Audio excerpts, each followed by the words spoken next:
Hello my dear student, welcome to my study channel Akshay classes. जितने भी विद्यार्थी 2025 board परीक्षा देने वाले हैं उनके लिए यह हिंदू की जो वीडियो है बिल्कुल खास होने वाली है, क्योंकि 24 फरवरी को प्यारे बच्चों यही पेपर 100% छप करके आएगा। 100% छप करके आने वाला पेपर का मैं सैल्यूशन करा रहा हूँ, और इस पेपर का सैल्यूशन जो है बहुविकल्पी तो इस पे कराऊंगा ही कराऊंगा, साथ ही में इसके जितने भी लिखने वाले क्वेश्चन हैं मैं कॉपी में कराऊंगा।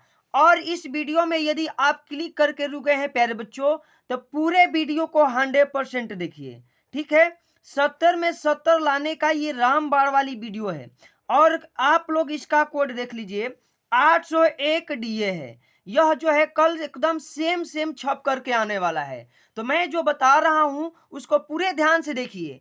और आप यहां पहुंच गए हैं इस वीडियो को तो पूरा देख करके ही स्किप करिएगा, नहीं तो कल ये मत कहने लगिएगा कि सर आप ऐसे पढ़ाएं और हमने स्किप कर करके चला गया था। तो पूरे वीडियो को अंत तक देखना है। और इस वीडियो को मैंने जितना मेहनत किया है बनाने में, इसका मैं टारगेट 1K लाइक का मानता हूं। आप लोग अपने दोस्तों में शेयर करिए और लाइक 1K कराइए, ठीक है। चलिए प्यारे बच्चों हम वीडियो को स्टार्ट करते हैं। सबसे पहले आपको यहाँ पे अपना अनुक्रमांक भर लीजिएगा, एडमिट कार्ड लीजिए, तुरंत पेपर पर अनुक्रमांक भरिए और अपना नाम भरिए। दो चीज करने के बाद आपको देखिए जो समय मिलेगा ना वो पूरे 3 घंटे 15 मिनट का मिलेगा। आप लोग सोच रहे हो कि ये 15 मिनट एक्स्ट्रा क्यों मिलता है भाई। 15 मिनट में आपको इसका निर्देश पढ़ना है। देखिए निर्देश हम लोग पढ़ लेते हैं। सभी प्रश्न अनिवार्य हैं, एक भी प्रश्न मत छोड़ के आइएगा प्यारे बच्चों। चाहे आपका क्वेश्चन आए या न आए उसका आंसर लिखना ही लिखना है, नंबर मिलेगा तो छोड़ना मत। इस प्रश्न पत्र के दो खंड है, खंड अ एवं खंड ब, ठीक है। दो खंड में यह जो प्रश्न है पत्र है बांटा गया है। और तीसरा कह रहा है कि खंड अ के 20 बहुविकल्पी प्रश्न है। तो चलिए ये जो इंस्ट्रक्शन है खुद पढ़ लीजिए। अब टाइम हम लोग बचाएंगे, टाइम बचाएंगे और सीधे हल करने पर पहुंचते हैं, ठीक है। खंड अ का जो है बहुविकल्पी प्रश्न है और इसका उत्तर ओएमआर शीट पर आप लोग भरिएगा। मैं बता दे रहा हूं, आप लोग यहां से तैयार करके चले जाइए। आचार्य रामचंद्र शुक्ल किस युग के लेखक है? ये बहुत ही इंपॉर्टेंट क्वेश्चन है। आचार्य रामचंद्र शुक्ल किस युग के लेखक है ये प्यारे बच्चों बताना है। तो इसका राइट आंसर हो जाएगा, देख लीजिए, शुक्लोत्तर युग। क्या हो जाएगा? शुक्लोत्तर युग। बहुत सारी जगह पे द्विवेदी युग दिया है तो इसमें डाउट रहता है, लेकिन शुक्लोत्तर युग को राइट मानना है। चलिए आगे हम लोग पढ़ते हैं कि गबन किस विधा की रचना है। गबन किस विधा की रचना है? तो प्यारे बच्चों गबन जो है ना उपन्यास विधा की रचना है। ऑप्शन सी बिल्कुल सही हो जाएगा, ठीक है। अब हम लोग पढ़ते हैं 3 नंबर क्वेश्चन। 3 नंबर क्वेश्चन है कि कंकाल के लेखक है। कंकाल के लेखक कौन है? तो कंकाल के जो लेखक है प्यारे बच्चों वो है जयशंकर प्रसाद जी। कौन है? जयशंकर प्रसाद जी। तो राइट ऑप्शन आपका बी हो जाएगा। चलिए हम लोग आगे बढ़ते हैं। आगे हमारा प्रश्न क्या है चलिए देखते हैं। प्रश्न संख्या प्यारे बच्चों 4 है कि कलम का सिपाही, कलम का सिपाही कृति है, ये बताना है। तो कलम का सिपाही आपका जो कृति है प्यारे बच्चों अमृत राय की है, अमृत राय की है। डायरेक्ट मैं आंसर बता दे रहा हूं, टाइम ना बचाना है, टाइम बचाना है आपका, ठीक है। अमृत राय की है। अब 5 नंबर क्वेश्चन है कि शुक्ल युग की समयावधि कब से कब तक है। तो प्यारे बच्चों शुक्ल युग की जो समयावधि है वह 1919 से लेकर के 1938 तक के बीच की है, यानी कि राइट आंसर जो है बी लग जाएगा। अब चलिए 6 नंबर क्वेश्चन पढ़ लेते हैं। साकेत रचना है। तो साकेत किसकी रचना है? ये तो मैथिली शरण गुप्त जी की रचना है। साकेत किसकी रचना है? तो मैथिली शरण गुप्त जी की रचना है। ऑप्शन डी बिल्कुल सही हो जाएगा। 7 नंबर क्वेश्चन प्यारे बच्चों पढ़िए। महादेवी वर्मा कब इतरी है? भाई किस युग की कवित्री है? तो छायावाद युग की। किस युग की? तो छायावाद युग की है। ऑप्शन सी प्यारे बच्चों बिल्कुल सही हो जाएगा यहां से, ठीक है। अब यहाँ है गंगा लहरी रचना है। गंगा लहरी किसकी रचना है? तो इसका राइट आंसर क्या हो जाएगा प्यारे बच्चों? ये आप लोग कमेंट करके बताइएगा, ताकि मैं छोड़ दे रहा हूं, बहुत सारे बच्चे हैं जो कमेंट ही नहीं करते हैं, ठीक है। तो इसको इस पर ध्यान देना है, इसका ऑप्शन ही गलत है, ठीक ना। तो ये आप लोग इसका ऑप्शन छोड़ दीजिए। अब 9 नंबर क्वेश्चन है कि आधुनिक काल की समयावधि है। आधुनिक काल की समयावधि जो है 1843 से अब तक के समय को आधुनिक काल कहते हैं। ऑप्शन डी बिल्कुल सही हो जाएगा। 10 नंबर क्वेश्चन है महादेवी वर्मा की रचना नहीं है। कौन ऐसी रचना है जिसे महादेवी वर्मा जी ने नहीं लिखा है? तो ऑप्शन प्यारे बच्चों सी जो है सही हो जाएगा। ठीक ना। अब ये very very most important question आ गया। हास्य रस का अस्थाई भाव है। हास्य रस का अस्थाई भाव क्या होता है? तो हास होता है, हंसी होता है। ऑप्शन बी बिल्कुल सही हो जाएगा। आप लोग बिल्कुल इसको याद करके जाइए, ग्रामर वाला ये क्वेश्चन सारे हैं। अब है पीपर पात सरिसमन डोला। 12 नंबर क्वेश्चन कह रहा है कि पीपर पात सरिसमन डोला में कौन सा अलंकार है? तो प्यारे बच्चों इसमें अलंकार जो है ना उपमा अलंकार है। ऑप्शन बी बिल्कुल सही हो जाएगा। अब 13 नंबर क्वेश्चन है कि सोरठा छंद में चरण होते हैं। आपको बताना है कि सोरठा छंद में कितने चरण होते हैं? तो सोरठा छंद में प्यारे बच्चों 4 चरण होते हैं। कितने? 4 चरण होते हैं। 14 नंबर क्वेश्चन है कि उपदेश में प्रयुक्त उपसर्ग है। तो उपसर्ग क्या होते हैं? जो किसी शब्द के पहले ही लगते हैं। तो देश शब्द जो है ना, देश, यहाँ देश, इसके पहले उप लगेगा तो यहाँ उपसर्ग का प्रयोग किया गया है। ऑप्शन सी बिल्कुल सही हो जाएगा। 15 नंबर क्वेश्चन है कि प्रत्यय के भेद है। प्रत्यय के भेद कितने हैं? तो प्यारे बच्चों प्रत्यय के जो भेद है ना वो 2 भेद होते हैं। ऑप्शन डी बिल्कुल सही हो जाएगा। 16 नंबर क्वेश्चन देखिए, लाभ हान, फायदा नुकसान, सुख दुख, ये विलोम शब्द के साथ साथ योजक दिख जाए आपको तुरंत वहां पे लगा देना है प्यारे बच्चों द्वंद। क्या लगाइएगा? तो द्वंद लग जाएगा। यहाँ पे ऑप्शन ए बिल्कुल सही हो जाएगा। चलिए द्वंद हो जाएगा। अब हम लोग पढ़ते हैं 17 नंबर, मछली का पर्यायवाची शब्द क्या है? मछली का पर्यायवाची शब्द क्या है? तो मछली का जो पर्यायवाची शब्द होता है प्यारे बच्चों मीन होता है। क्या होता है? मीन होता है। ऑप्शन बी बिल्कुल सही हो जाएगा। 18 नंबर क्वेश्चन है यद्यपि में कौन सी संधि है? यद्यपि में कौन सी संधि है? तो यण संधि है। क्या है? यण संधि। ऑप्शन सी बिल्कुल सही हो जाएगा। अब आपका क्वेश्चन नंबर 19 है, मधु शब्द का द्वितीय विभक्ति बहुवचन रूप है। मधु शब्द का द्वितीय विभक्ति बहुवचन रूप है तो मधुनी। ऑप्शन जो होगा वो डी सही हो जाएगा। अब 20 नंबर क्वेश्चन है प्यारे बच्चों कि पठताम धातु का वचन एवं पुरुष है। पठताम धातु का वचन एवं पुरुष जो है तो प्रथम पुरुष और द्वितीय वचन है। प्रथम पुरुष द्विवचन है। ऑप्शन जो है बिल्कुल सही हो जाएगा। इस तरह से देखिए एकदम बहुविकल्पी प्रश्न जो है हम लोग हल कर लिए। अब हमारा जो प्रश्न आने वाला है वो है प्यारे बच्चों वर्णात्मक। और वर्णात्मक प्रश्न कितने अंक का है?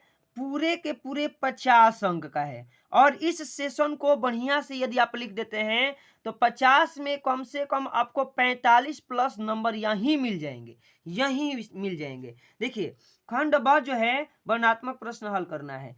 और देखिए हम लोग पढ़ लेते हैं। पहला जो है प्रश्न है निम्नलिखित गद्यांश पर आधारित प्रश्नों के उत्तर दीजिए। और पूरे के पूरे 3 प्रश्न का उत्तर दीजिए। एक प्रश्न 2 नंबर का मिलेगा और पूरी आपको 6 नंबर मिल जाएगा। लिखा है कि आज हम इसी निर्मल शुद्ध शीतल और स्वास्थ्य अमृत की तलाश में हैं। यहाँ तक अंडरलाइन है। और हमारी इच्छा अभिलाषा और प्रयत्न यह है कि वह इन सभी अलग अलग बहती हुई नदियों में अभी भी उसी तरह बहना रहे और इसको अमर तत्व देता रहे जो जमाने के हजारों थपेड़ों को बर्दाश्त करता हुआ भी आज हमारे अस्तित्व को कायम रखे हुए हैं और रखेगा। इसका 3 प्रश्न है। अथवा करके दिया है प्यारे बच्चों, अथवा करके ये तो बहुत बार हम पढ़ाए हैं। और ये देखिए इतना इंपॉर्टेंट है कि यहाँ पर भी दे दिया है। यह कोई बात नहीं कि एक कहीं स्वभाव और रुचि के लोगों के मध्य मित्रता हो सकती है। मित्रता वाला ये पार्ट से लिया गया है। तो किसी एक को ही हल करेंगे। अब हल किसको करेंगे प्यारे बच्चों? पहले वाला को हल करेंगे क्योंकि मित्रता वाले तो आप तुरंत लिख जाओगे। अब चलिए उपयुक्त गद्यांश का संदर्भ सहित संदर्भ लिखिए। अब संदर्भ कैसे लिखना है, सबसे पहले संदर्भ लिखिएगा, लेकिन यहाँ पे खंड ब लगना होना चाहिए, काफी बढ़िया दिखनी चाहिए। वर्णनात्मक प्रश्न और प्रश्नोत्तर संख्या 1 लगाइएगा। ये जरा सजा करके लिखी गई है, कोई बात नहीं, आप सजाना मत, फटाफट खींचना और टाइम बचाना मेरे प्यारे बच्चों।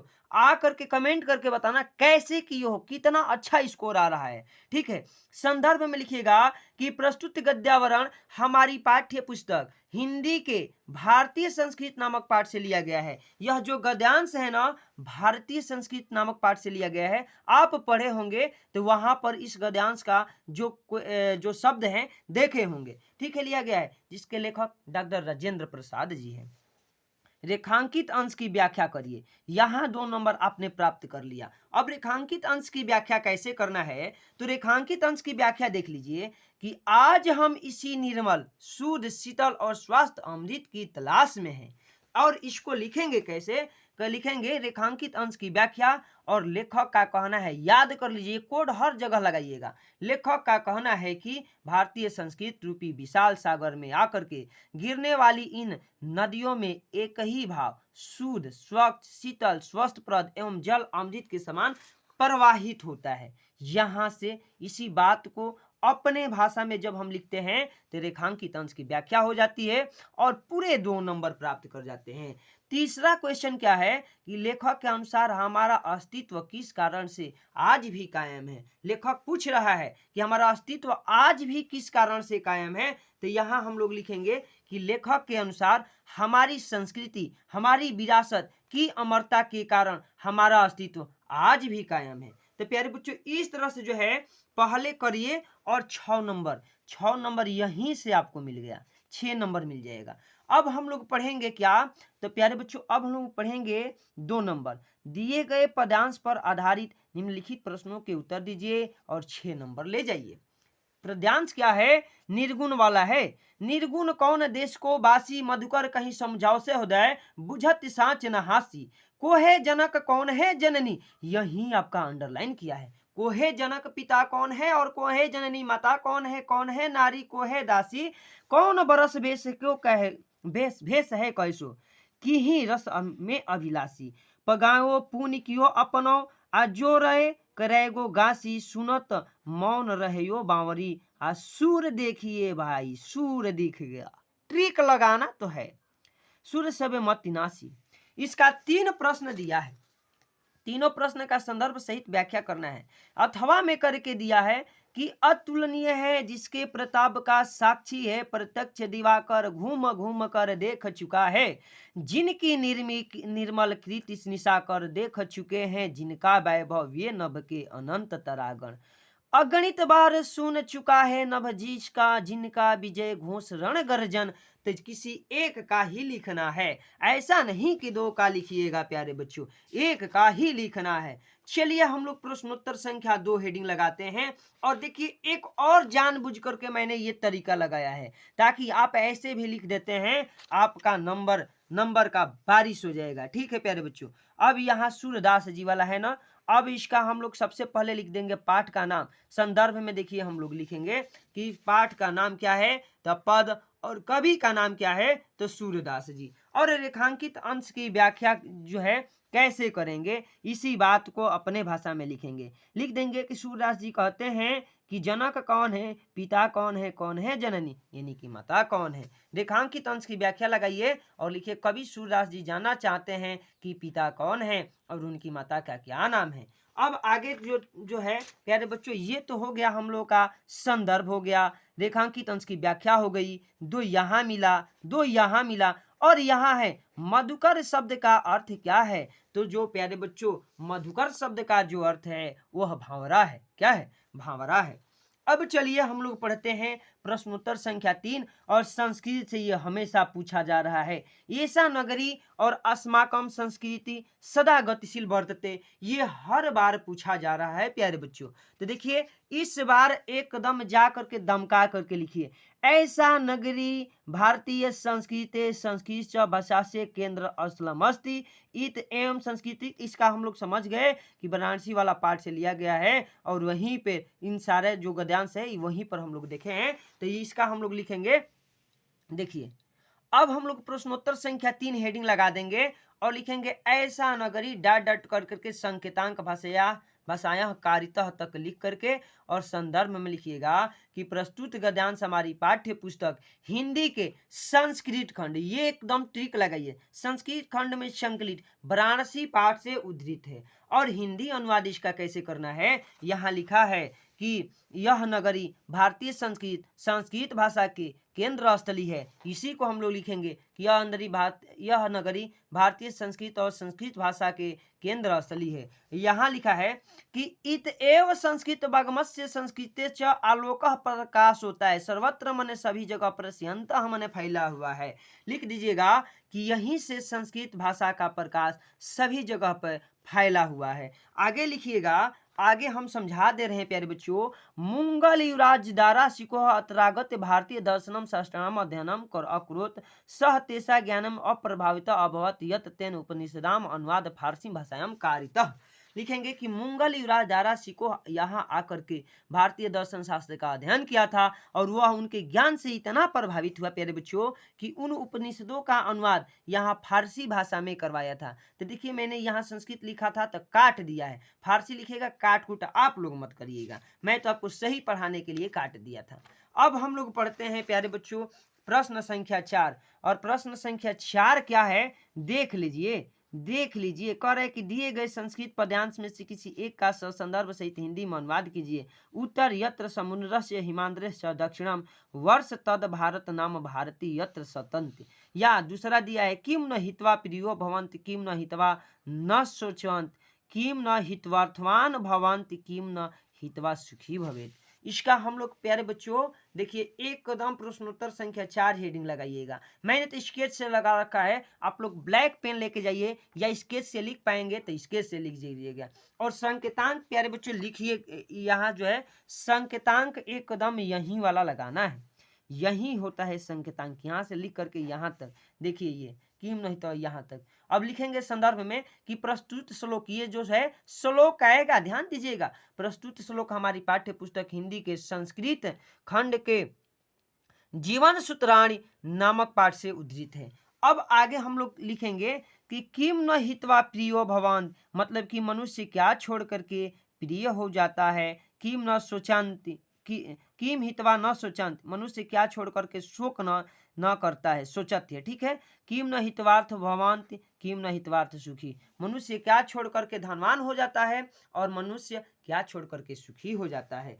अब हमारे प्यारे बच्चों जो नेक्स्ट क्वेश्चन आने वाला है वो आने वाला है क्वेश्चन संख्या 5। और 5 ये एकदम जो है क्वेश्चन विराट है और नंबर देगा कितना तो 3 नंबर 3 देगा और इतना लिखा होगा। आप घबराइए मत, आपके जिले से एक ही पूछा जाएगा, जैसे मुक्ति दूत है, ज्योति जवाहर है, मेवाड़ मुकुट है, अग्र पूजा है, जय सुभाष है, मातृभूमि है, कर्ण है, कर्मवीर भारती है, तुमुल है।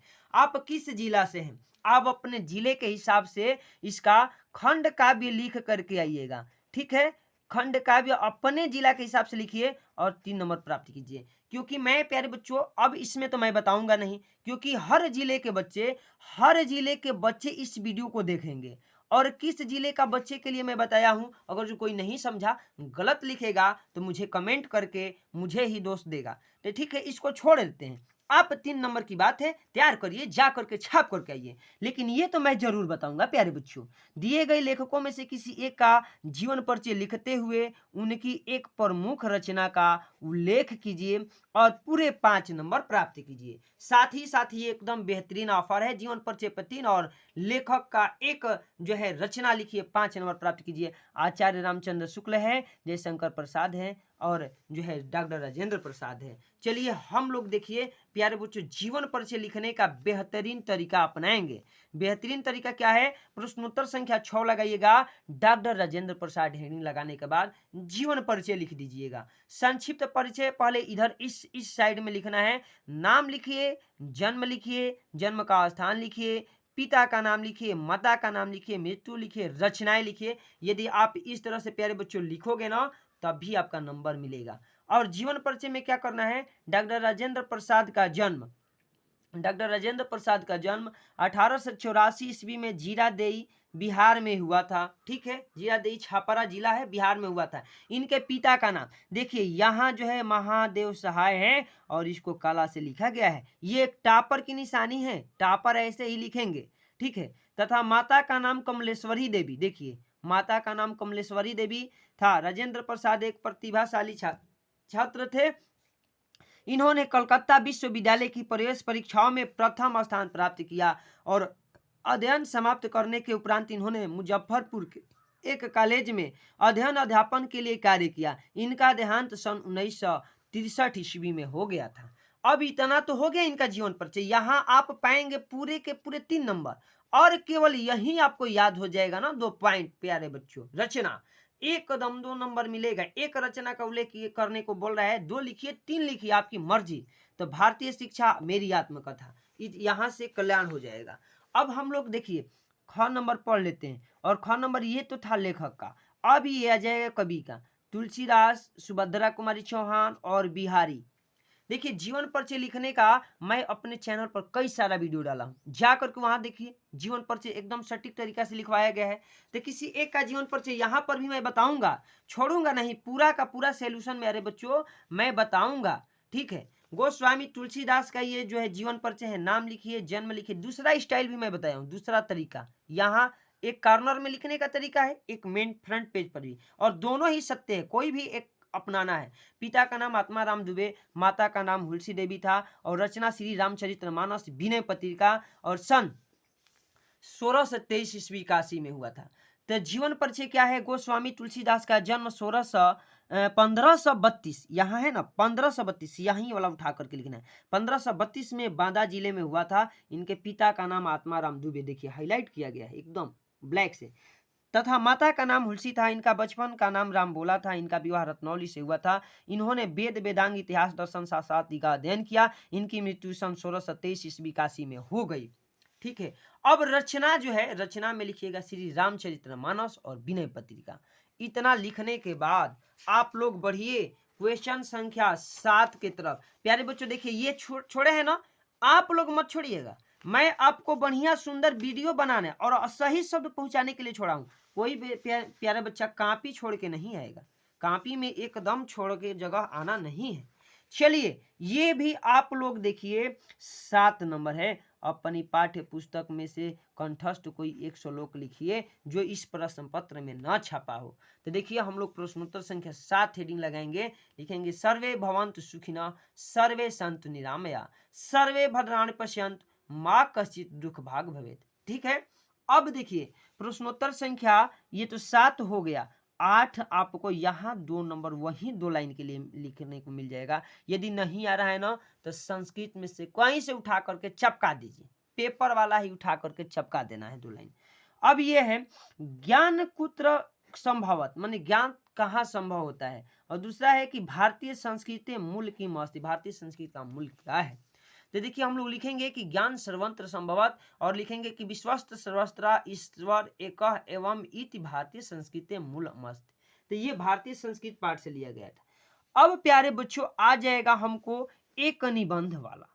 निबंध, निम्नलिखित में से किसी एक विषय पर निबंध लिखिए और पूरे 9 का 9 नंबर मिलेगा। कितने नंबर प्यारे बच्चों मिलेगा? 9 के 9 नंबर। और देखिए, ये कदम हूबहू एक कदम ये निबंध छप जाता है, आतंकवाद कारण एवं निवारण। मैं दूसरी वीडियो में इसको बनाया हूँ। वृक्षारोपण, मेरा प्रिय कवि, और नारी सशक्तिकरण। तो इस पर जो है हमें निबंध लिखना है। अब देखिए, हम लोग निबंध लिखेंगे कैसे। सबसे पहले प्यारे बच्चों प्रश्नोत्तर संख्या 9 हेडिंग लगाना है, और नारी सशक्तिकरण हेडिंग लगाने के बाद रूपरेखा जो है निबंध का एकदम मुख्य जो है भाग होता है। यहाँ से एग्जामिनर जो है जान जाएगा, जो कॉपी जांचने वाला होगा जान जाएगा कि बच्चा ने क्या लिखा है। प्रस्तावना में लिखेंगे कि महिला सशक्तिकरण का अर्थ, देखिए पहला हो जाएगा प्रस्तावना, महिला सशक्तिकरण का अर्थ, महिलाओं की राष्ट्र निर्माण में भूमिका क्या है, महिला सशक्तिकरण के क्या लाभ है। और 5 नंबर में लिख दीजिएगा कि उपसंहार। उपसंहार जब पूरा हम निबंध लिखते हैं तो उसी को उसका जो निचोड़ होता है उसी बात को लिखते हैं। प्रस्तावना पहला हेडिंग लग करके लिखिएगा कि आज के आधुनिक समय में महिला सशक्तिकरण एक विशेष चर्चा का विषय है। अपने देश में उच्च स्तर पर लैंगिक असमानता है। नारी सशक्तिकरण का अर्थ तब समझ में आएगा जब उन्हें अच्छी शिक्षा दी जाएगी और उसे इस काबिल बनाया जाएगा कि वह हर क्षेत्र में स्वतंत्र होकर के फैसला ले सके। देखिए अब आगे हमारा है महिला सशक्तिकरण का अर्थ समझाना है। तो महिलाओं के सामाजिक स्वतंत्रता और आर्थिक स्थिति में सुधार लाना जो है महिला सशक्तिकरण है। हर टॉपिक पे कुछ न कुछ लिखना होगा तभी आपका नंबर मिलेगा। महिलाओं की राष्ट्र निर्माण में भूमिका। बदलते समय के साथ आधुनिक युग की नारी पढ़ लिख कर स्वतंत्र है। वह अपने अधिकारों के प्रति सजग है तथा स्वयं अपना निर्णय ले लेती है। अब वह चार दीवारी से बाहर निकल करके, चलिए नेक्स्ट पेज पर देखिए क्या लिखा गया है। बाहर निकल करके देश के लिए विशेष महत्वपूर्ण कार्य करती है। आज महिलाएं पुरुषों के साथ कंधे में कंधा मिलाकर बड़े से बड़े कार्य क्षेत्र को भी अपना महत्वपूर्ण योगदान दे रही है। चाहे वह काम मजदूरी का हो, अंतरिक्ष में जाने का हो, महिलाएं हर जगह अपना योग्यता साबित कर रही है। तो अपनी भाषा में जो है निबंध लिखा जाता है, इस बात को समझिएगा और एकदम बढ़िया से हेडिंग लगाइए। महिला सशक्तिकरण के लाभ आप अपना हेडिंग अपने मन से लगाइए और हर हेडिंग में कुछ न कुछ लिखिएगा। देखिएगा 9 के 9 नंबर मिल जाएगा। महिला सशक्तिकरण के कारण महिलाओं के जिंदगी में बहुत से बदलाव हुए हैं। महिलाओं ने हर कार्य में बढ़ चढ़ करके हिस्सा लेना शुरू कर दिया है। महिलाएं अपनी जिंदगी से जुड़े फैसले खुद कर रही है। पुरुष भी अब महिलाओं को समझने लगे हैं। उपसंहार में देखिए जो मेन बात है लिखते हैं। जिस तरह से भारत आज दुनिया के सबसे तेज आर्थिक तरक्की प्राप्त करने वाले देशों में शुमार हुआ है, उसे देखते हुए निकट भविष्य में भारत को महिला सशक्तिकरण के लक्ष्य को प्राप्त करने का भी ध्यान केंद्रित करने की आवश्यकता है। आज की नारी हर क्षेत्र में सक्रिय हो चुकी है। यह एक सुखद संकेत है। लोगों की सोच बदल रही है, फिर भी इस दिशा में और प्रयास करने की जरूरत है। ये नहीं कि छोड़ देना है। तो यहाँ से हमारा प्यारे बच्चों निबंध जो है कंप्लीट हो जाएगा। और आप प्यारे बच्चों एक काम करिए, 1000 टारगेट का जो लाइक का टारगेट है, आपको लाइक 1000 करवाना है। आपके पास कम से कम 10-50 दोस्त तो जरूर होंगे। आप तुरंत भेजिए, इस वीडियो को थोड़ा लाइक मिले। और मैं भी इतना मेहनत से बनाया हूँ, 27-28 मिनट की मैंने वीडियो बनाए हैं और 27 मिनट के कंटेंट के लिए 3 से 4 घंटे प्यारे बच्चों लगते हैं। हर क्वेश्चन को बढ़िया से लिखना होता है, सही लिखना होता है, सटीक लिखना होता है। तो प्यारे बच्चों देखने के लिए आपको दिल से धन्यवाद। जाइए, आपका दिन शुभ हो और आप भी कल जाकर के 70 में 70 लाइए, अपने माँ बाप का सपना साकार करिए।